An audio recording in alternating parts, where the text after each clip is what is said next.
Bonsoir à toutes et à tous, très heureux de vous retrouver pour cette émission spéciale d'essai de Tanya Roberts. Alors, nous l'avons appris le 3 janvier par son agent Mike Pingle que Tanya était décédée. Puis, dans la nuit du 4 janvier, heure française, son possible compagnon Lance O'Brien apprend en direct lors d'une interview que finalement Tanya est toujours dans le coma mais est toujours vivante. Puis quelques heures plus tard, nous apprendrons le décès effectif de Tanya Roberts. Alors Tanya Roberts, elle a une image particulière sur Planète 007 car Dominique Kiefer l'interviewait lors de ses lives qu'elle faisait tous les samedis soirs avec son agent Mike Pingle sur sa page Facebook où elle accordait 2 heures à ses fans. D'ailleurs, nous allons vous passer ce soir les interviews dans lesquelles Dominique a participé. Tanya Roberts, évidemment, c'était Stacy Sutton dans Dangereusement Vôtre avec Roger Moore, c'était aussi Sheena, Reine de la Jungle, un Tarzan au féminin. C'était aussi et surtout une drôle de dame. Et Tanya, c'était aussi That 70 Show, la célèbre série comique sur les années 70 qui a vu notamment nombre de stars éclore de cette série. Mila Kunis, entre autres. Nous allons démarrer donc cette émission avec l'oraison funèbre de Dominique qui est très touché par la disparition de Tanya parce qu'il était un fan absolu de Stacy Sutton et de l'actrice. A tout de suite. Sans doute ou peut-être certains d'entre vous vont se demander pourquoi tout ce tintouin autour de la mort de Tanya Roberts. Une émission presque entière, au-delà de l'hommage sobre que nous avons pu rendre à Diana Rigg ou Michael Lonsdale. Et ce questionnement est bien légitime et je vais y répondre à mon humble niveau. Tanya Roberts n'était certainement pas l'univers bondien ce qu'était Sean Connery. Rien de comparable en termes de carrière, ni même, soyons honnêtes, en termes de jeu d'acteur. Mais là où tous les décès de personnalités bondiennes au cours de l'année 2020, aussi tristes aient-ils pu être, ont pu paraître naturels et dans l'ordre des choses de par l'âge des disparus, il y a quelque chose de brutal et d'injuste à propos de la disparition de Tanya. J'ai été amusé et touché que certains d'entre vous m'envoient des messages de condoléances. J'aurais pu pour le coup me faire passer pour le supposé dernier compagnon de Tanya, Lance O'Brien. Je vous rassure, ma vie privée est suffisamment remplie et satisfaisante pour que je n'ai pas à faire d'investissement amoureux sur une célébrité inaccessible. On m'a souvent taquiné à propos de ça sur le groupe concernant mon obsession pour Tanya. Non, je n'étais pas amoureux de Tanya, mais il est vrai qu'elle était une de mes Bond girls favorites, faisant même partie de mon top 5. En réalité, je n'étais pas un amoureux transi, mais je m'étais un peu fait son avocat face aux critiques concernant sa participation à la saga. Critiques que j'ai souvent trouvées incompréhensibles, bien qu'il y ait sans doute une raison au fait qu'elles fussent si récurrentes. Et malgré ce mépris et ces attaques régulières, j'ai été surpris de voir que d'autres dans le groupe, et particulièrement parmi l'équipe d'administrateurs et de modérateurs, étaient aussi touchés, et qu'il ait été une évidence de dédier ce soir une émission à cette actrice, là où j'étais prêt à accepter un hommage plus court. Alors, Tanya Roberts, pour moi, pour eux, pour vous, c'était qui, c'était quoi, qu'est-ce qu'elle représentait? D'abord une beauté, une grande beauté. Des yeux couleur piscine qui sentaient probablement le chlore et donnaient envie de s'y plonger. Pour ma part, j'y étais particulièrement sensible. Sa première apparition dans Dangereusement Vôtre, à la descente de l'hélicoptère à Chantilly, au son d'une musique sexy de Barry, est un chef-d'œuvre de glamour. Qui était donc cette déesse en tailleur blanc? J'ignore, mais j'aimerais assez passer la nuit sur cet inconnu, s'exclame Bond. Qui pourrait l'en blâmer? Ensuite, un personnage. Excusez du peu, la Bond girl principale du film d'adieu de Roger Moore à la saga. Un personnage souvent critiqué, cité même comme une des Bond girls les plus cruches de la saga, voire la plus cruche. Vous l'avez compris, je n'ai jamais été d'accord. Comme quoi tout est subjectif et chacun de nous voit le monde différemment. Alors je vais vous inviter à voir Stacy Sutton à travers mon regard. Une fille courageuse, combative et même teigneuse. Elle s'oppose à Zorin, le hait, l'insulte, refuse une fortune pour rester intègre. Elle se bagarre, parfois maladroitement, pour aider Bond. Faut-il rappeler qu'elle sauve la vie de 007 à la fin? C'est elle qui renverse la situation en se jetant sur Zorin, ce qui conduit le dirigeable à s'écraser contre le Golden Gate et permet à Bond de reprendre l'avantage. Elle neutralise Scarpine, alors quand on me dit qu'elle ne sert à rien en cette scène, je réponds que fallait-il de plus qu'elle tue Zorin elle-même? Stacy, c'est aussi une compétence professionnelle. C'est elle qui aide Bond à comprendre le plan de Zorin de par sa formation de géologue. Certains n'y croient pas, pour ma part si, bien plus que Denise Richards en physicien nucléaire. Et Stacy, c'est vrai, c'est aussi l'archétype de la bimbo blonde de ces années-là, mais avec ses bons côtés aussi. D'abord parce qu'incroyablement féminine, selon mes critères, n'en déplaise aux gender fluides ou autres non-binaires. J'ai souvent rêvé de me taper la quiche fortune du pot autour d'un bon vin en tête-à-tête avec Stacy et sa robe magnifique. Problème, je n'aime pas la quiche. Il n'y a que la quiche que je n'aime pas dans cette scène. Alors oui, cette féminité confine par moments à la gentille hystérie, je reviendrai sur l'hystérie lors d'une chronique psy ultérieure, mais quel homme n'a pas craqué pour une belle hystérique? Battement de cils, crise de sanglots qui appelle la consolation, notamment lorsqu'elle est virée par Monsieur Howe, appel au secours peut-être trop strident? Je précise au passage que Tanya Roberts bénéficie dans ce film, en version française, de la voix chaude et sensuelle de Gaël Fossier, ce qui tranche avec sa diction peut-être un peu crispante en version originale. Alors oui, Stacy hurle James et au secours dans la scène de l'ascenseur et se retrouve en position de demoiselle en détresse, comme tant de Bond girls. Faut-il rappeler qu'elle n'est qu'une civile embarquée dans une dangereuse aventure qui la dépasse? Cette réaction de hurlement de terreur dans une cage d'ascenseur en flammes n'est-elle pas finalement ce qu'il y a de plus réaliste? Qu'a fait Stacy pour mériter tant d'agacement, d'aussi ou plus risible que Mary Goodnight qui appuie sur un bouton avec son postérieur et est écrite comme une cruche assumée, que Tiffany Case qui tombe propulsée par son propre tir de mitraillette, que Karamilovi qui manque de tuer Bond en ouvrant la soute de l'Hercule par mégarde, ou même que le Dr Jones et son regard de Merlanfry qui passe la fin du film à se faire elle aussi kidnapper et à hurler « James !» J'irai même plus loin. Qu'a fait Tanya, qui n'était probablement pas la tragédienne du siècle, pour se voir tant reprocher son jeu quand on voit que l'ennui, le regard mort et le manque d'implication absolue de Carole Bouquet dans Rien que pour vos yeux passent crème pour certains. Son regard est présent, elle est amusante, séduisante et réussit à créer une vraie alchimie avec son partenaire plus vieux qu'elle de 27 ans. Au contraire du couple Mélina Bond auquel on ne croit pas du tout. Et pourtant, tout ne fut pas rose entre Roger Moore et Tanya Roberts pendant le tournage. Ce fut bien davantage lui qui le disait, tandis qu'elle semblait avoir oublié toutes les tensions et ne tarissait pas d'éloges pour son partenaire, même 35 ans après. Qui a lu l'autobiographie de Roger Moore se rappellera de cette anecdote qui raconte l'énervement de Roger envers Grace Jones et Tanya, qui préféraient se remaquiller entre deux prises que de revoir leur texte. Pour leur donner une leçon, il subtilisa le rouge à lèvres de chacune dans leur sac respectif. En vain, il découvrit qu'elles ne s'en aperçurent même pas, tant elles avaient d'autres bâtons de rouge à lèvres dans leur sac. Oui, Tanya a souffert de cette image un peu superficielle, mais on a du mal à croire qu'elle est tant pleurnichée pour son brushing quand on voit le rôle physique qu'elle a eu dans China, entre acrobatie et cabriole dans la poussière. Je connais mal le reste de sa carrière. J'ai vu quelques épisodes de Charlie Angel avec elle, dont elle fut la dernière drôle de dame, une série qui ne m'a jamais passionné. J'ai eu une bonne surprise en voyant China, reine de la jungle, sous les conseils d'Eric Saucine, m'attendant à un gros nanar et découvrant un film d'assez bonne facture. Il y eut aussi The Beastmaster, bien plus approximatif, des séries B érotiques et un rôle plus sympa dans 70 Show. Voilà pour la Tanya du cinéma et de la télé. Mais alors pourquoi cette réaction de tristesse si sincère de la part de l'équipe? Eh bien parce que par le biais de 4 petits interviews d'elle que j'ai pu réaliser lors des lives de Tanya, les autres admins, Modo et moi-même avons pu en quelque sorte pénétrer dans son intimité et découvrir la femme derrière l'actrice. Je ne suis pas homme à me vanter ou à faire des sauts de cabri lorsqu'une personne avec un minimum de notoriété ou de célébrité me jette un cil. Je fonctionne à l'affect. Mais ces quelques instants privilégiés m'ont permis de découvrir une personne attachante, saine, d'une grande gentillesse et d'une grande simplicité, particulièrement bienveillante. Et je dois bien l'avouer, j'ai été heureux comme un gamin à ce moment-là, et j'ai perdu mon anglais à chaque fois tant j'étais ému. Un peu moins les 3 dernières fois où vous verrez que c'était un peu mieux préparé et maîtrisé. Ces instants resteront gravés dans mon cœur à jamais, pour paraphraser la fin du roman Motel 007. Et je vous laisse imaginer que je vais copier ces interviews sur une bonne dizaine de clés USB. Ils prennent aujourd'hui une connotation particulière. Comment aurais-je pu imaginer que je lui parlais dans les derniers jours de sa vie? Je crois beaucoup au destin. En fan de Christopher Lee, je me suis souvent dit que j'allais lui envoyer une demande d'autographe, jusqu'à ce qu'il soit trop tard lorsqu'il disparut en 2015. Eh bien, à quelques semaines près, il n'a pas été trop tard pour parler avec Tanya. Ça aurait pu l'être. Et j'ai même eu mon petit autographe il y a 2 ans de ça. Personne attachante donc, disponible pour ses fans. Faire un zoom de manière quasi hebdomadaire pour les rencontrer est particulièrement parlant. On est loin de la petite boîte en plastique de certains acteurs de seconde zone sur le déclin lors des conventions et du protocole incroyable pour pouvoir en apercevoir d'autres. J'aurais voulu développer cette relation pour un jour l'inviter à nous faire un coucou lors d'un live sur Planète 007. La grande faucheuse en a décidé autrement.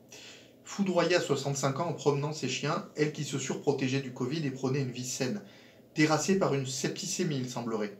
Et quelle affreuse ironie que la farce autour de l'annonce prématurée de sa mort. Elle ne méritait pas quelque chose d'aussi grotesque. Cela a confiné au sordide et ça nous a fait vivre un ascenseur émotionnel particulièrement désagréable, nous redonnant espoir pour finalement la perdre à nouveau. Pour en plus voir une partie de sa vie privée dévoilée sans trop qu'on puisse démêler le vrai du faux. Je préfère me souvenir de la Tania amoureuse de ses animaux, jamais remise du décès de l'homme de sa vie, Barry, qu'elle avait demandé en mariage à l'âge de 19 ans. Oui, c'est elle qui a fait la démarche. Et pour qui elle avait interrompu sa carrière pour accompagner sa fin de vie. De la Tania un peu enfantine, fan de films d'horreur, et de la Tania intrépide qui partait faire de l'autostop à 16 ans pour traverser le Canada. J'ai une pensée ce soir pour son ami de 20 ans, le publiciste Mike Pingle, spécialiste de Charlie's Angel, qui a permis mes entrevues avec elle et qui doit avoir beaucoup de peine, tant ils étaient devenus proches, sans compter qu'il s'est retrouvé bien malgré lui au centre du malentendu sur l'annonce du décès de Tania. Ce soir, nous allons vous diffuser en hommage les 3 interviews inédites que j'avais réalisées avec elle, après le premier déjà disponible sur notre chaîne. Ils ont eu lieu quelques semaines avant sa mort. Nous espérons que ça vous aidera à garder une belle image d'elle. Elle y était toujours resplendissante et pleine de vie. 2020 est terminé, faites comme bon de passer l'éponge. Tania, il n'y a jamais de taxi quand on en a besoin, mais l'ange de Charlie que tu étais a sûrement dû facilement trouver son chemin jusque là-haut, bien trop en avance malheureusement. Nous t'aimons et tu resteras immortel, comme tous les protagonistes de la fabuleuse saga 007. Nous te verrons encore et encore et encore. Merci. Nos liveurs vous ont préparé des petits messages, des réactions au départ de Tania. À tout de suite. Bonsoir à tous. Donc émission un peu spéciale et un peu particulière où on rend hommage aussi à Tanya Roberts, une actrice, une grande actrice qui a fait quand même une belle carrière, qui a joué autant dans des séries que dans un de mes James Bond préférés de Roger Moore, Dangereusement Vôtre.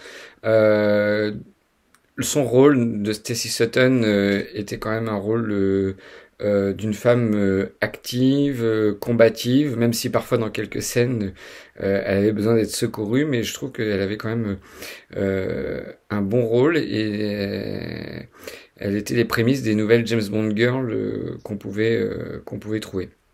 Donc voilà, bien sûr, forcément, un hommage à l'actrice, un hommage à son rôle.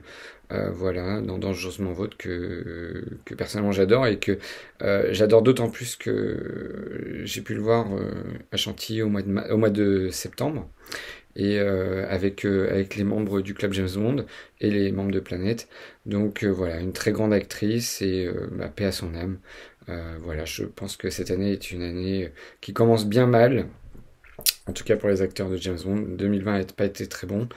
Et voilà, elle était quand même très jeune, voilà. Donc du coup, voilà, petit message pour rappeler qu'elle a quand même eu un très beau passage dans la saga. Voilà, je vous souhaite à tous une excellente soirée et je vous rappelle mes meilleurs vœux pour 2021. À bientôt. Alors ma réaction au décès de Tanya Roberts, c'est très simple, ça tient un peu en plusieurs mots, du moins en quelques mots, va-t-on dire. Déjà, c'est quand même un fait extrêmement rare que l'on perde aussi soudainement une Bond girl. Bon, c'est déjà arrivé à Honor Blackman l'année dernière, à Diana Rigg, mais bon, historiquement, elles sont quand même assez rares pour le moment, contrairement aux interprètes principaux ou aux méchants.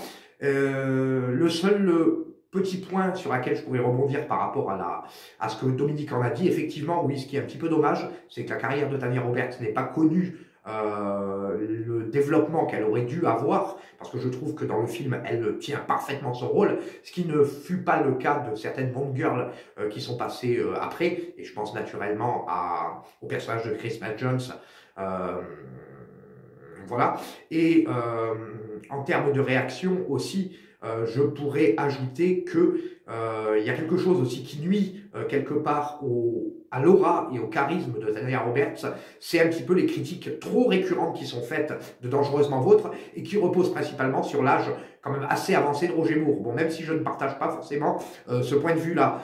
Maintenant, oui, effectivement, Dangereusement Vôtre peut souffrir aussi d'autres petits défauts, notamment donc les doublures de Moore qui sont extrêmement voyantes, mais à côté de ça, le film a tellement d'autres qualités, notamment la qualité de son scénario, la qualité de sa réalisation, de son éclairage, l'interprétation plus que magistrale de Christophe Walken, et naturellement Grace Jones qui crève littéralement l'écran. Tout ça fait que finalement, c'est un film qui reste quand même assez remarquable dans la saga.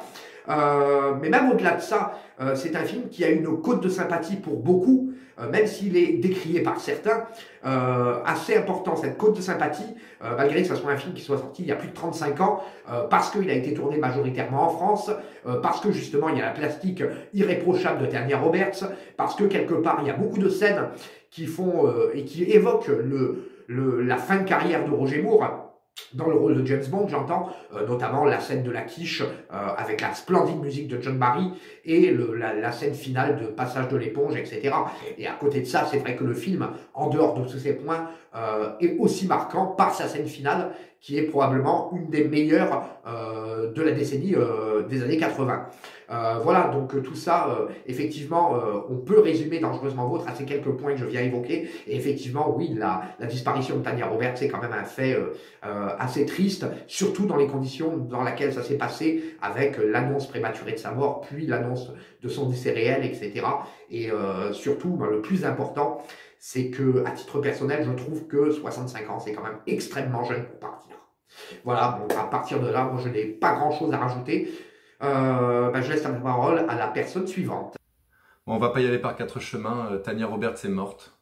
Une James Bond girl est morte de nouveau et elle était jeune, 65 ans. C'est assez terrible. Ça secoue une nouvelle fois le monde, la communauté de fans bondienne. Et c'est vraiment très, très pesant. Les circonstances, surtout de comment nous avons appris sa mort, et ensuite sa pseudo-résurrection pour que finalement elle soit vraiment décédée hier, le 5 janvier, c'est assez terrible. A View to a Kill, c'est pas forcément mon film préféré. Je trouve que Roger Moore est un peu vieillissant. Et le personnage de Stacy Sutton, avant, ne m'intéressait pas. Je la trouvais assez fade, assez cruche. À force d'avoir écouté les Live and Let Live, surtout d'entendre le point de vue de Dominique, je me suis pris d'affection pour Stacy Sutton et surtout pour Tanya Roberts.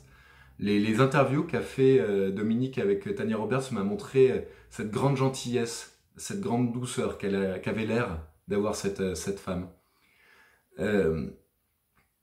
Ensuite, d'avoir un petit peu préparé l'émission de ce soir et d'avoir regardé quelques extraits de films m'a montré que finalement c'était une actrice dont le talent était sous-estimé. Beaucoup de gens, encore une fois, la voient comme cruche, comme potiche, mais elle a une certaine sensibilité et elle est touchante. Aujourd'hui, donc hier plutôt, on a appris son décès. C'est assez tragique, surtout voilà, sa mort foudroyante, après apparemment avoir vécu une vie saine. Donc bon, je voulais rendre hommage à Tanya pour pour ce qu'elle a apporté à la communauté bondienne, que ça plaise ou non. C'est une héroïne qui, mine de rien, est à la fois fragile et forte. Elle combat avec Bond les vilains, Zorin, Mayday, même si c'est pas forcément au corps à corps. Et certes, elle hurle, elle a peur, mais n'oublions pas que le personnage est une personne comme les autres. Et je trouve qu'elle le joue avec beaucoup de sincérité et de façon très touchante. Merci pour tout, Madame Roberts. Merci pour tout, Tanya. Et passe le bonjour à Roger et à Sean pour nous et repose en paix. Le décès de Tanya Roberts m'a affecté. C'était une actrice que j'aimais bien et une bonne girl que j'apprécie aussi. C'était pas ma préférée, mais elle était dans mon top 10. Contrairement à beaucoup, je trouve qu'elle avait du talent. Par exemple, dans China, Reine de la Jungle, il suffit de voir la scène quand elle retourne dans un village, elle voit que celui-ci est attaqué. Elle est vraiment très émouvante. Vraiment de la tristesse dans son regard à ce moment-là, quoi. Et je trouve que les gens étaient injustes en disant qu'elle avait aucun talent. En plus de ça, ce que j'aimais beaucoup chez elle, c'était une actrice qui était très discrète. On ne savait rien de sa vie privée. Elle aimait beaucoup les animaux. Et notamment, pour son décès, ce qu'elle a demandé, c'est de ne pas envoyer des fleurs, mais que les gens y fassent un don pour l'équivalent de la Société protectrice des animaux en Amérique. Et ça, je trouve ça très bien. Tout ce que je peux dire, c'est qu'elle repose en paix, quoi. Notre modérateur, Géonimo, aussi membre bien connu de la page, nous a préparé et vous a préparé un petit montage retraçant toute la carrière et la filmographie de Madame Tanya Roberts. Aujourd'hui, nous pouvons le dire, Tanya Roberts est décédée, le 5 janvier 2021.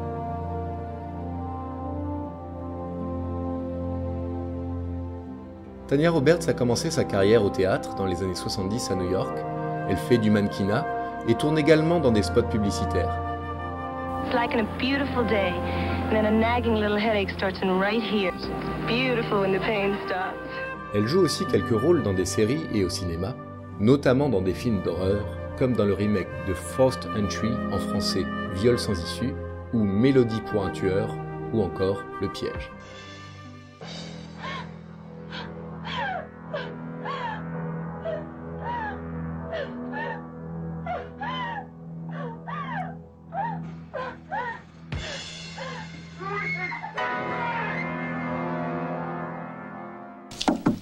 Hi, I'm Julie Rogers. Au début des années 80, après s'être installée à Los Angeles, elle décroche le rôle de Julie Rogers dans la série populaire Charlie's Angels, Drôle de dame, entre 1980 et 1981.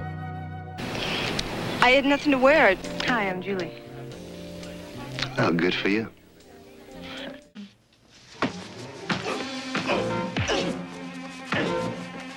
Elle joue ensuite Kiri dans Dar l'Invincible en 1982.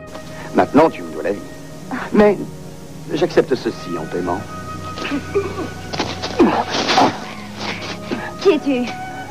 Je suis Dar. Je ne suis pas une menace pour toi. Qui t'a envoyé? Je ne suis envoyé par personne. Mon village était mûr. Il a été détruit par une horde de Jones. Mais elle est réellement révélée au grand public dans le film Sheena, Reine de la jungle, où elle joue le rôle titre. Un rôle très physique et intense.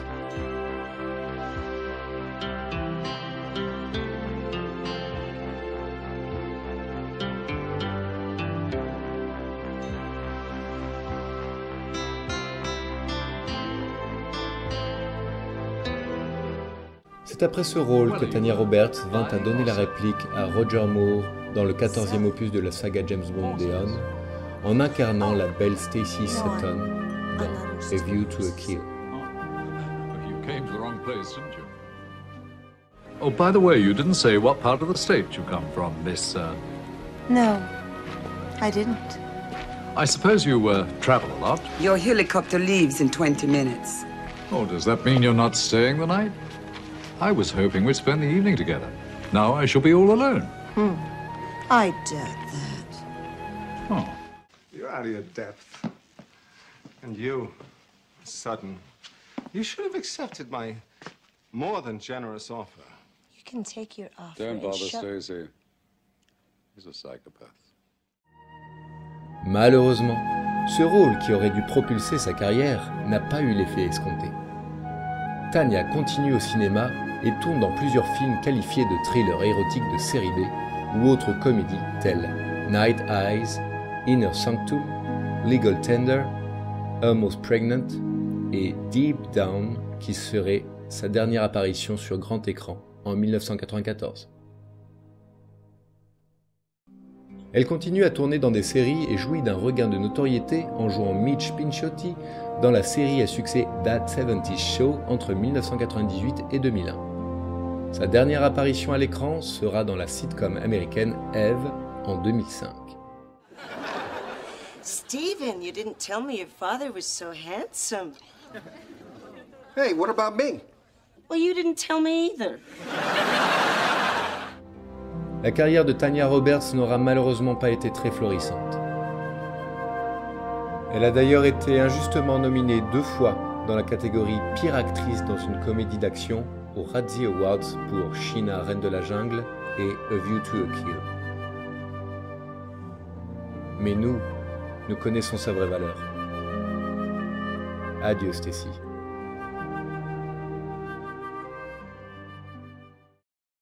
Comme je vous le disais en introduction, Tanya Roberts organisait toutes les semaines, tous les samedi soir en France, samedi midi à Los Angeles et une grande partie des États-Unis, une rencontre live avec ses fans sur sa page Facebook. Et Dominique a participé à 4 émissions et nous allons vous les diffuser durant toute cette émission hommage à Tanya Roberts pour Live and Let Live et Planète 007. Hey! I changed the clocks. Hi, Dominic. How you doing? Yeah. Okay, I have a couple of questions. You're really pretty, tonight. Just like every day, I say you're really pretty tonight, just like every day. Really beautiful, really handsome tonight. Handsome. That's a good word. So on the French Wikipedia, it is indicated that during adolescence, you started to spend time with gangs of thugs in the Bronx. It is not mentioned on the English Wikipedia. Is that true, that you were with bad guys when you was more young? Oh, no, I wasn't with bad guys. I was just with kind of like weird guys. And my husband really early, so he saved me. But I was very free, and I was very young, and it was a time when people were all getting high on pot and everything, and so, you know, I was the same way. And, but never any nefarious stuff or anything dangerous. Okay, I will say that to the French. I will correct that on the French Wikipedia because they put some fake information, I think. And on they say that you spent time with gangs of thugs in the Bronx when you was 15 years old, something like that. Gangs of thugs in New York. That's what they say. Yes. And on the English Wikipedia, they say you were each hiking across the United States. Is that true? No, I crossed Canada. I hitchhiked across Canada. Across Canada, okay. And from Toronto to Vancouver. And that was a fantastic experience. I guess it was dangerous, people might think, but I hitchhiked with my girlfriend, and we both got there. And we had a wonderful time in Vancouver, and it was great. And then I drove back to Toronto with the guy that I met there. Okay, no bad encounter. It was a fun time in my life. No bad encounter, no bad meeting during this experience. No bad encounters? About hitchhiking, no bad encounters. No. No, really? Yeah, because they say it was in USA on the English Wikipedia. I was thinking, oh my God, that was the time of Ted Bundy crimes. So I think it could be dangerous for Tanya at that time. That to me, Mike, I missed that. Oh, he said in the American Wikipedia, it says that you hitchhiked, and he thought that was a really scary time because that was with who? Who was it? Dahmer? Ted Bundy. Ted Bundy. It was a Ted Bundy time. And he was scared for you. Wow, I didn't realize that. Yeah. God, I guess so. No, nothing bad ever happened to me. I ended up in good hands. Okay, that's good. Okay, just one question about A View to a Kill. I know you get that all the time, but what was the first scene you worked on when you started filming A View to a Kill? Were you stressed? My first scene when you start started shooting A View to a Kill, the first scene. What was the first scene you filmed for you? Scene that I did on Charlie's Angels was A View to a Kill. View to a Kill. View to a Kill. I remember the first scene was walking down the mayor's, where the mayor stayed. I guess it was I don't know what it was called. It wasn't his house, but it was a building where he had his office. And I had to walk down these stairs, these marble stairs. And it was stressful because I, with high heels, always feel like if I can't hold on to a banister, then I'm going to fall down the stairs. So I kept saying, because they were really high stairs, I kept saying, give me a couple of shots because I'm paranoid about falling down the stairs. With high heels, it's very easy, Yes. So that was the most thing I had. Okay, that's all for me tonight. Thank you to answer my questions. Did you watch Dr. Sleep, the sequel of The Shining, just like we watched half of it and I just couldn't get into it for some reason, believe it or not. And we both love the same movie, The Shining, but I couldn't get into it. I was expecting it to be more like The Shining, I guess, and it wasn't. But I tried to get to the end of it, but I just couldn't. Yes, it was, yes, you didn't get it, okay. But it's really different of the original movie. But I understood you like horror and scary movies. So I have another scary movie to recommend you if you didn't see it yet. I don't know if you see the movie It Follows, directed by David Robert Mitchell. The name of the movie is It Follows. You didn't see it? Follows? It Follows. It Follows. Yes. No, you hear it, Mike? I haven't heard of it. What is it about? It's a really good one. It's about a ghostly entity that follows and tries to kill the last person to be infected and to pass this curse on to someone else. The one who is being pursued must have sex with someone else to put back the curse on someone else. The plot is a little bit the scenario is a little bit trivial, but there is a terrific atmosphere and the production is really effective and there is a heady music. I think you will really like it if you look. Oh, okay, I'll check it out. It Follows. Where was it made? What country? Oh, it's an American movie. Oh, it was. Yes. Follows. When was it made? Sorry, when was it made? It's 6 years before, from 2014. I have two questions about A View to a Kill. I will try to find some original one that you didn't hear 2,000 times. It's hard to find some question about that movie you didn't hear 1 million times. I would like to ask you, what was your relationship with Cubby Broccoli? What sort of man was he?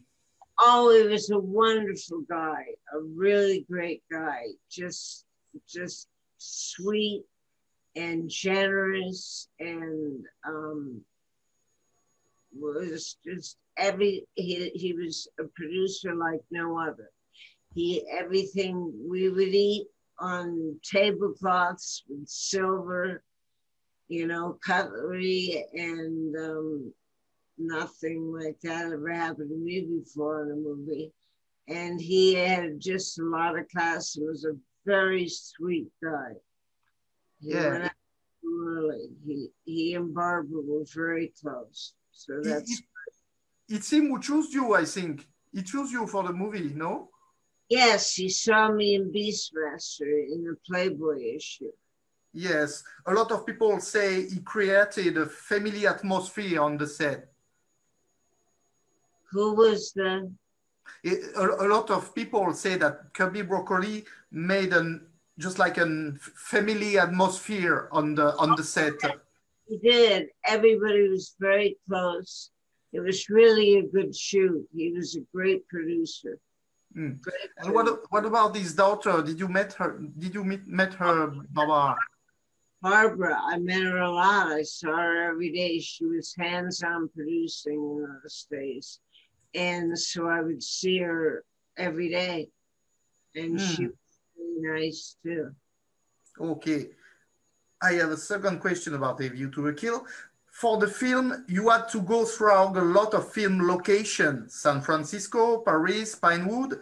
Was it difficult to put up with travel and jet lag and to be in great shape for the filming? Oh no, that wasn't a problem at all. It wasn't much jet lag because it was a small city in Europe. And then it came back to San Francisco. But it wasn't, no jet lag that I feel anyway. Yeah, okay. So I want to tell you that behind me there is a large community of French James Bond fans who are grateful to you to answer my question, you know, and you're really, really kind to answer all that question. We're really grateful. Oh, thank you so much. Anytime.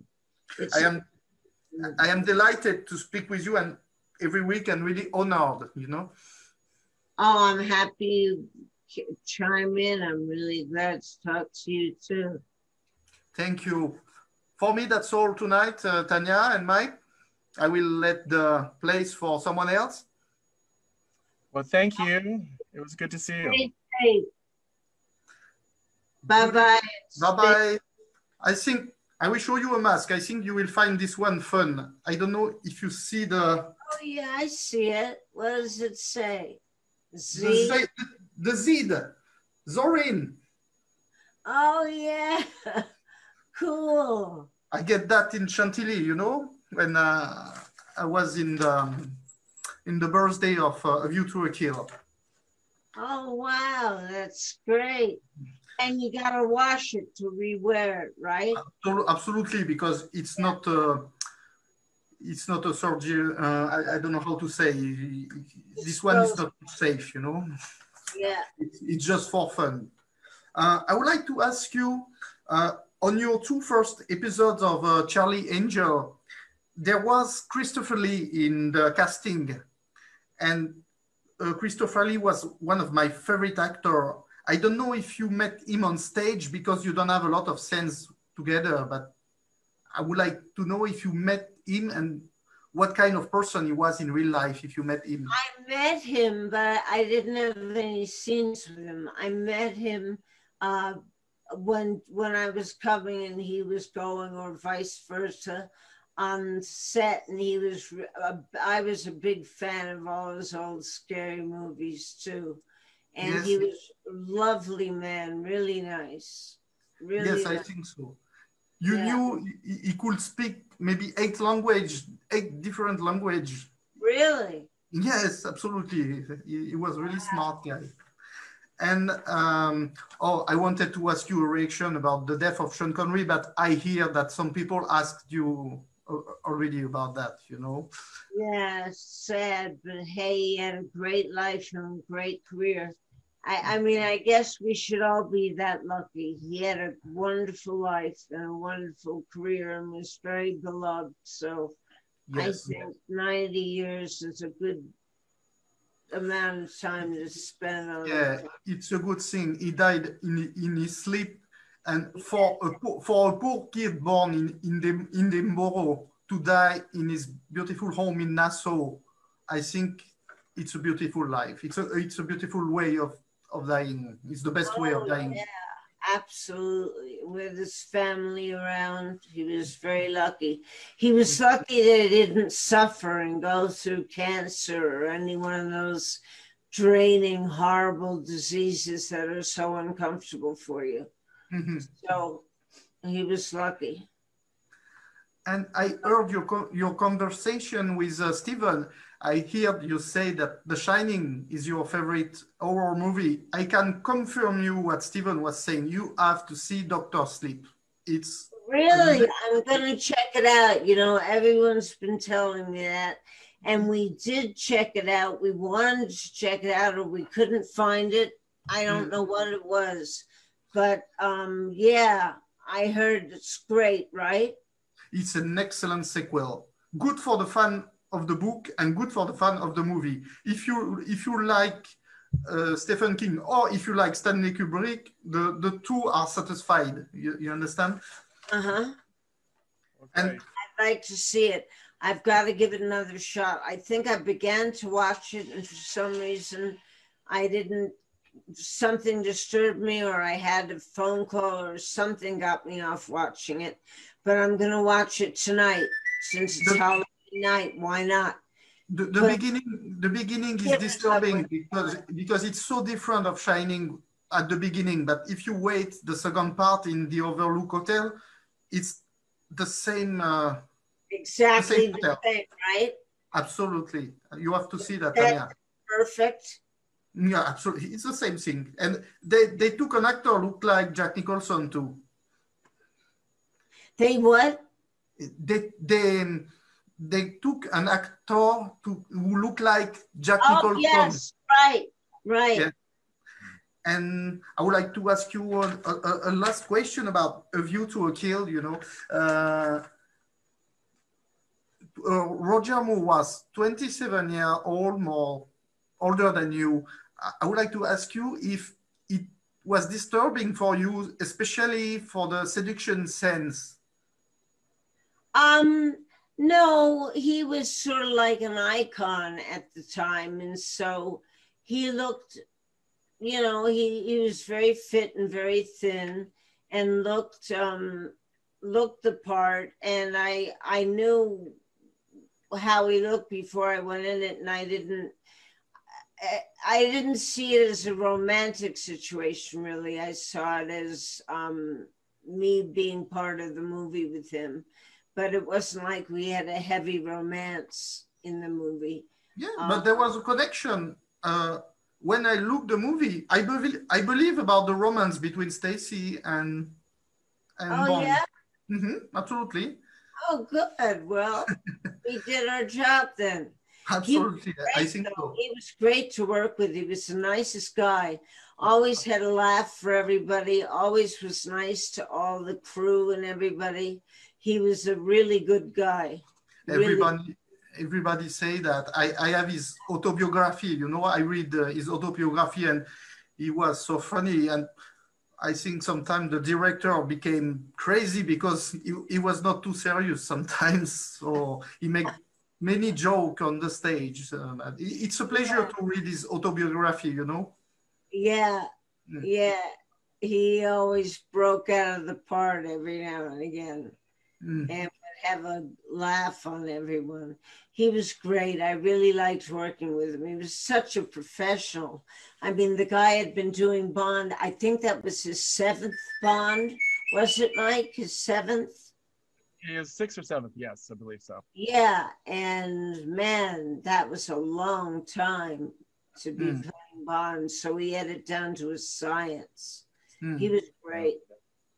And now his friend Sean Connery just go to join him in the heaven because they were a friend, huh? Sean Connery and Roger Moore. Yeah, of course. They both were the Bond guys. Yep. Absolutely. Well, Dominic, well, thank you so much. Thank you. Bye-bye, Tanya. Bye-bye, Mike. Happy Halloween. You too. Happy Halloween. Bye-bye and thank you. See you next time. Bye-bye. Merci de nous avoir suivis dans ce format un petit peu inédit. On se retrouve dans un format normal dans 15 jours pour un nouveau numéro en direct et en live de Live and Let Live. Et je vous dis, allez, salut, ciao!